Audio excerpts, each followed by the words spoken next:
after a comprehensive review of the facts, applicable law, and the consideration of the opinion of a retained independent expert, it's the view of my office and myself that criminal charges are not supportable and will not be pursued. Some 9 days after the incident involving the Haverhill police and Mr. Gigliotti, I held a press briefing and showed footage that we had collected from a variety of sources. At that time, I pledged transparency and accountability. Today's briefing is in furtherance of that pledge. I also want to take the opportunity now to thank the members of the public that responded to our request for videos. All the videos and the footage that they sent in greatly aided this investigation. The Office of the Chief Medical Examiner conducted an autopsy, and the results of that autopsy are as follows. The cause of death of Mr. Gigliotti was cardiac dysrhythmia in a person with acute intoxication due to the combined effects of cocaine and ethanol while being restrained prone by the police. Also noted as a contributing factor was Mr. Gigliotti having hypertensive cardiovascular disease. One of the things that was found in the autopsy was bruising on Mr. Gigliotti's extremities, specifically his arms and legs. And this aligned with the officer's interview statements of how they were able to restrain Mr. Gigliotti. Equally as important of what actually was found was what was not found during the autopsy. What was not found by the medical examiner was any injury to the nose, any injuries to the throat, any injuries to the neck or the neck muscles. And a key finding, again, that was not in the autopsy and not found, where after an internal and external examination of Mr. Gigliotti's back, no bruising and no injury to his back at all. We furthered the investigation by retaining an individual by the name of attorney Eric Daigle. Mr. Daigle is a highly credentialed, nationally known expert in the area of police use of force. You'll be able to see his CV. It's attached to the report that we'll be handing out at the end of today's press briefing. I think it's important to note one of the reasons why we retained Mr. Daigle, in addition to all his credentials, is the fact that he has worked on so many of these use of force cases, sometimes has found the police have been at fault. He's not afraid to call it as he sees it. Mr. Daigle was able to use multiple interviews that were conducted by our State Police Detective Unit. We had 9 separate hours of video footage. He broke down, having a videographer break down still shots, particularly those outside of the Bradford seafood, that shows officers' positioning. He also reviewed the autopsy, the applicable case law, which I'll explain a little bit further, and then the Mass General Law that actually governs police restraint and use of force. I would note here that when I was a member of the legislature as a state representative, I worked on not only police reform, but also these police restraint issues, and I supported them and voted for them. We also looked at the Haverhill Police Department policies. After all of this review, our retained independent expert found that the officers acted in a reasonable manner. Now, I want to bring your attention to a timeline slide that we've developed. If you take a look, and I'm going to spend a few minutes on here, I think it's instructive as to what the officers actually had to face. If we take a look at the time, you'll see that at 4:26, Mr. Gigliotti enters an apartment on White Street. And as it goes down to 5:07, he exits, and then we see various points he's walking on the streets. One of the things that I would call your attention to is literally the before and after. You'll see Mr. Gigliotti walking with a normal gait, normal walking down the street, and you will see an incredible change after what we allege is a hand-to-hand sale of drugs and Mr. Gigliotti leaving the scene and entering a different building. When he comes out, you will see much has changed in terms of his interaction and what can only be really, I think, described as chaotic and erratic. Those are words that we used before. As you take a look at the timeline, you'll see that the police, after some 8 minutes, receive a 911 call. Now, at multiple points from this time forward, when you first start to see the first Haverhill police officer, one of the things that the investigation has shown is that the Haverhill PD officers followed the training consistent with the policies and consistent with state law. You'll see them try to slow things down. At one point, one of the officers says over the air to keep the lights and siren off because they want to keep the situation calm. They created space. They talked to Mr. Gigliotti in a very calm and some described as motherly fashion. You'll also notice at some point when one of the officers was offered the use of a taser, he declined it. The investigation has shown that the officers had Mr. Gigliotti's well-being, trying to care for this as a mental health case, not as apprehending a criminal. Now you'll also see when Mr. Gigliotti and the police officers arrive at Bradford Seafood. This is the first time that you'll see the officers go hands-on. I think that's important to note that de-escalation attempts at so many touch points, they tried to de-escalate and tried to get Mr. Gigliotti in a calm manner and get him to the EMS, which was either already en route or staged at various points. At the Bradford Seafood, the officers determined they could not let Mr. Gigliotti enter. You have seen through the videos and still photos, Mr. Gigliotti made an attempt to get into the restaurant. I think it's worthy of note, the folks that were inside the restaurant, and we know this from videos that were taken from inside the restaurant, were quite upset. And the age range of patrons was from senior citizens down to children. And we see in some of those videos, in the audio portion, just how upset and afraid people were. The other thing that I think is worthy of note is that at least some of these officers were familiar with an incident that had taken place at a restaurant in Haverhill some 3 months prior, where somebody entered a restaurant and stabbed 2 patrons inside. Now, I'm not suggesting, and it's not true, that's not Mr. Gigliotti's case, but it goes to state of mind. And when we take a look at what the Supreme Court cases and Mass General Law takes a look at, one of those is the officer's objective, reasonable actions and what their state of minds are. So I think that's important to note. You will see during the encounter at the Bradford Seafood, this encounter took 2 minutes and 25 seconds from prone position to recovery. I think that's important because one of the things that many people on social media and in the community felt that this somehow went on for 10, 20, 30 minutes. What they are looking at is the exact same incident, just from different vantage points and different videos. The entire incident on the ground, hands-on, to where Mr. Gigliotti goes unresponsive, is 2 minutes and 25 seconds. I think it's also important to note the difficulty that the police officers had in handcuffing Mr. Gigliotti. He's a large man, a very strong man, and the officers at some point had to use 2 sets of handcuffs side by side simultaneously to increase the amount of space that they had. And it's at the point when Mr. Gigliotti is finally handcuffed that he goes unresponsive. It's almost instantaneous that once the cuffs are on, he goes unresponsive. At that point, the handcuffs were then taken off and emergency measures were taken. They tried Narcan, they initiated CPR, and at some point the EMS crew took over. We also look at the applicable law. We have the Supreme Court case of Graham v. O'Connor. And if you take a look at that case, Graham v. Connor, if you take a look at that case, lots of what the Supreme Court talks about is what we have seen during this Haverhill incident.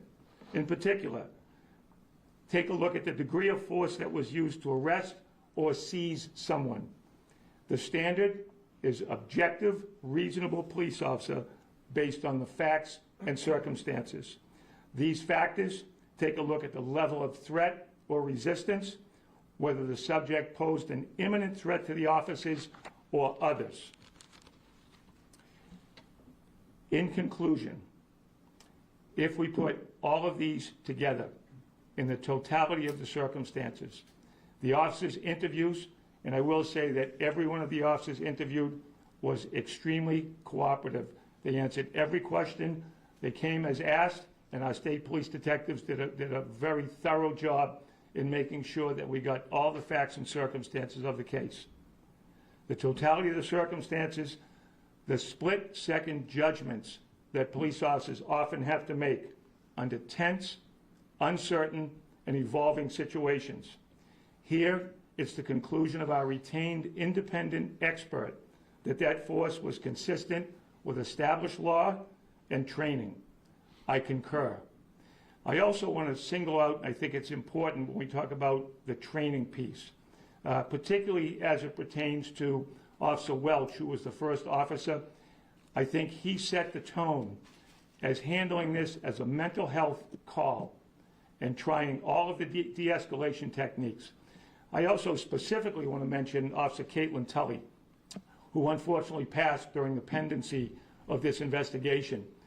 I was struck during her interview that she actually created and was the founder of the Haverhill Police Department Behavioral Health Unit, and she had handled hundreds of these cases.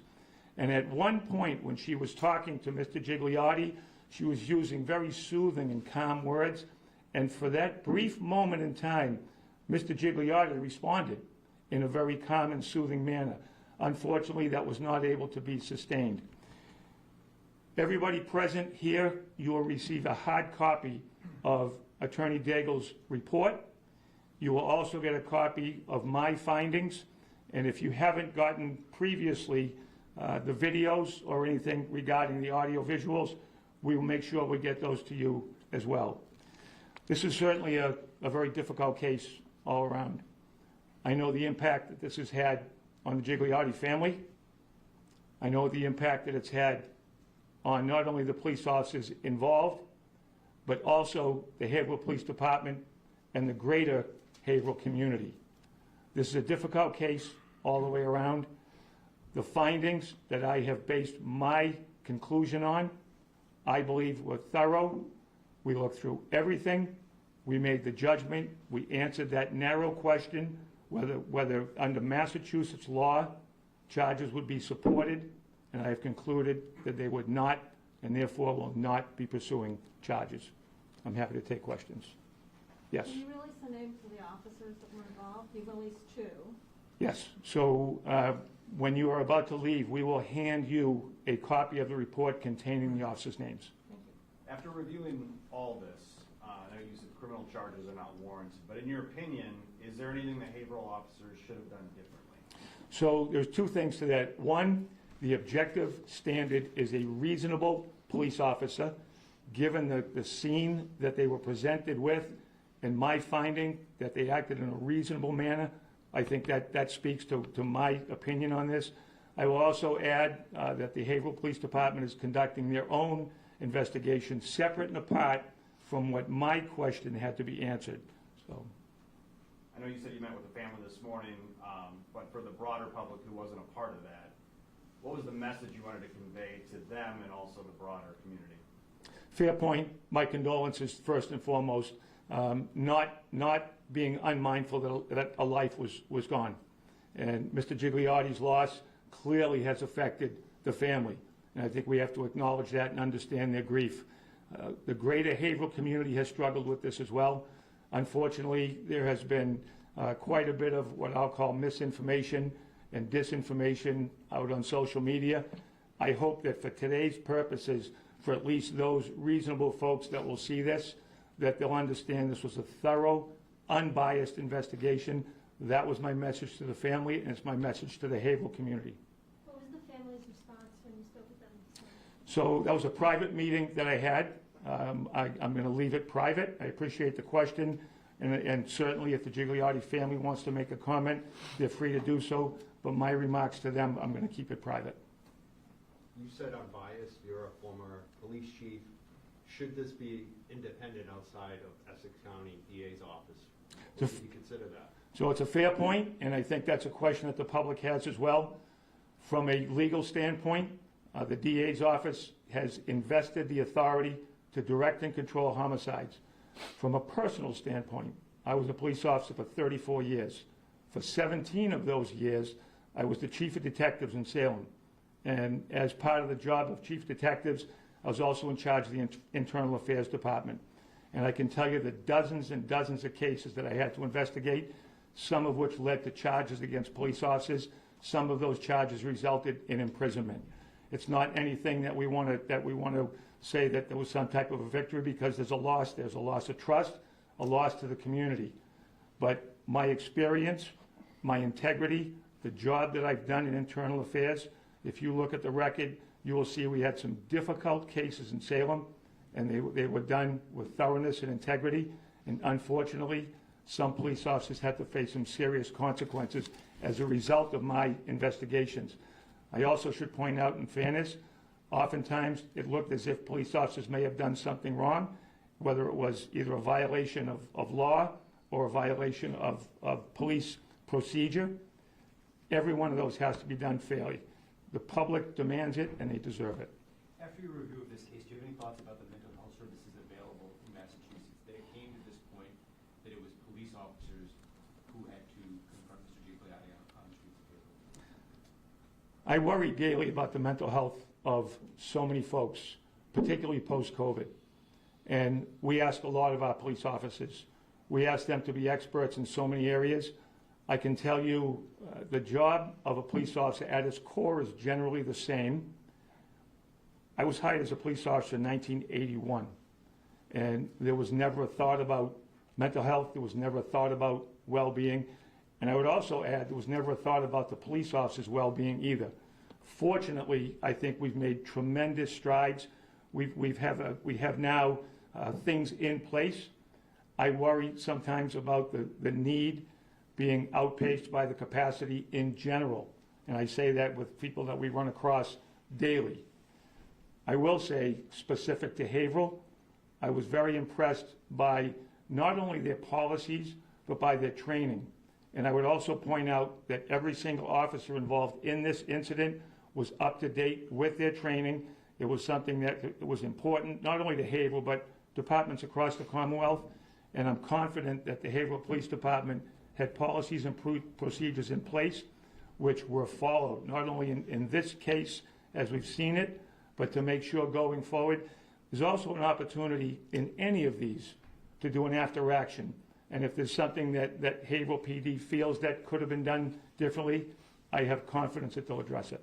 During the investigation, did you see any places in their training protocols that might raise red flags? No, in fact, just the opposite. As I went through and read the policy and procedures and watched, I mentioned earlier, the different touch points where officers followed. They created space. They kept things calm. They killed the lights and siren. They made sure that in all of these things, they handled this as a mental health case. You know, I've actually had people that say, well, why didn't they just grab them sooner? Well, they followed their policy. They followed their best practices. Obviously, this is not the end that the Gigliotti family wanted. It was not the end that the Haverhill police officers wanted as well. But in terms of any red flags, I think under the circumstances, which we read about in Graham v. Connor, how these situations can be very fluid, how things evolve. Attorney Daigle, in some of his commentary, talks about how something that can be very passive can very, very quickly change to a dangerous and chaotic scenario. These are the things that they have to face. So So in the totality of the circumstances, was there any way that this could have been avoided, prevented? So when we say things were done reasonably, I'm not sure we can then go back and say that something was done differently. Certainly, let me be clear about this. Nothing was done unreasonably. I also think, as I mentioned to the other question, I think in any of these, particularly when there's a loss of life, you can go back and look. But in terms of this case, at this moment in time, I don't think there was anything differently. The officers acted reasonably, they followed the law, they followed the case law, they followed their training, and it's just not the ending that they wanted. I think there's sometimes confusion from the public on when they hear something is ruled a homicide, and then they hear that there's no criminal charges connected to that. How do you explain something like that? So I'm glad you brought that up. So in the finding of homicide, I think there is a great disconnect between the actual terminology and what the public thinks. I think it's important to read from the National Association of Medical Examiners, a guide for the manner of death classification. And we have it in the slide, and we have it in the report that you're going to get.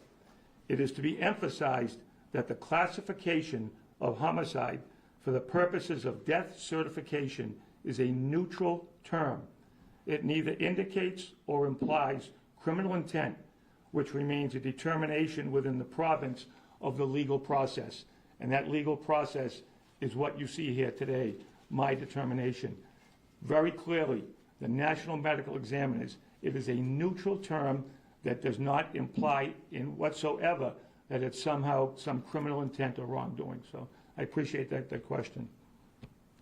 Mental health of the Haverhill Police, Patrolmen's Association's made some statements after the police officer Holly situation. Any suggestions for police departments on what they should be doing for police officers? I hear this a lot, that mental health is a big issue for them too. A bit of perspective, if I may. When I first got on the police department some 44 years ago, there was zero mental health when it came for first responders. Unfortunately, the things that we've seen over the years have caused a lot of issues, we'll say, amongst police officers. Today, we're in a much, much different place. We have critical incident stress management teams that go out, police officers, peer counselors. Police Chief Tom Griffin, who's the police chief in Peabody, has done some tremendous work recognizing the burden, the emotional burden that police officers see and carry. And I think that's something that we should never forget. I talk often about making sure that we take care of the people who take care of us. And I think that making sure that we have help in place for police officers, firefighters, EMS. We're in a much better place than we were when I first started. I worry greatly about the emotional toll calls can take on our first responders, our firefighters, our EMS, and I think this also, I take the opportunity to make sure that we highlight that. I'm a great believer that if you put a spotlight on something, some good things can come of it. These are some difficult cases. We've had difficult cases since I've been in office. We've had difficult cases since I was a police officer. And one of the consistencies should be that we make sure that the officer's mental health and well-being is paramount, as it is caring for those who have lost somebody as well. It's equally as important for the Gigliotti family as well, understanding that grief. So there's no little bit of grief. It's across the board, and I think that's an important issue that you raise. Before you leave, please see our Chief of Staff, Sharon Lubis. She will be giving you an 18-page report from Attorney Daigle. You'll also be getting a report that is with my signature on it, how I found this case. If there's anything else that you need, Mike Keith Feldman is our head of communications, our press. Please connect with him as well. If you get back, if there's something that you need some clarification on, please reach out to Mike and Sharon, and we'd be happy to. I view this as our opportunity to make sure that the public gets the facts. This is not speculation. This was a comprehensive, thorough investigation. It's what led us to the conclusion today, and if there's any questions that you have, please reach out to us, and we will do our best to answer them to the extent that we can, but it will always be with the facts. So we appreciate it. I also want to thank to all of you, thank you for coming. It's important. The people have a right to know. They have a right to know when their police officers do great things, and they have a right to know when police officers have to face consequences, and they wouldn't know these things without you. So thank you for your attention in this matter as well. Appreciate it. So Sharon will have all of the material. So.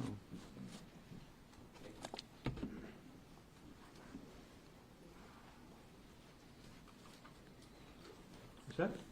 Thank you. Thank you.